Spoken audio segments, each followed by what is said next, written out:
Welcome to this episode of Ask the Guitar Coach. Here is our question for today. What do you do when you're having an off day?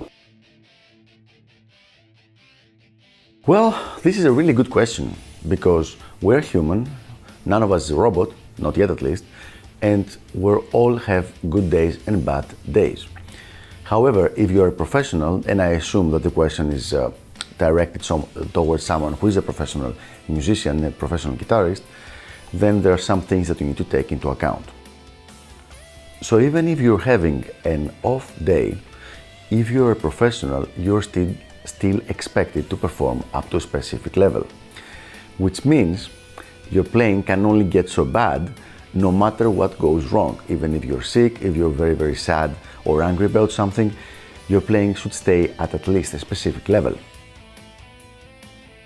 In simple words, your bad day needs to be a good enough day to get the job done. Now, there are two ways of being able to do that, and I must say that I have called upon both of those ways in the past.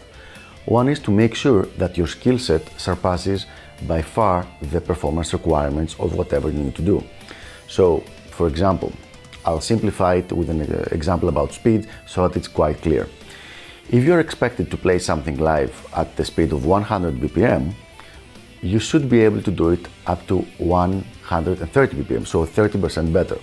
That means that even if you're not in a good mood, even if you're just not feeling it that day, if you're sad or angry or whatever, and you have a performance drop, the performance drop is not going to be as much as 30%, so you're still good enough to get the job done.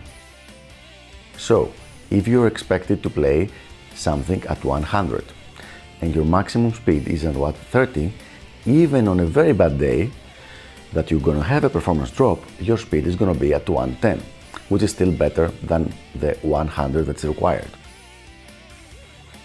So as I said earlier on, even your bad day will have to be a good enough day. Now, probably the biggest secret of all is to be well practiced.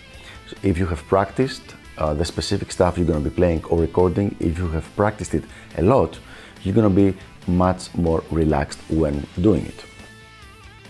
It may not be the magic that you feel sometimes when you're really in the moment and you're really in the mood, but it's going to be good enough to get the job done and not let you get into any trouble.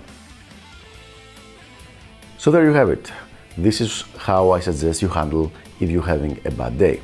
I hope this was helpful, and I will see you on the next episode of Ask the Guitar Coach.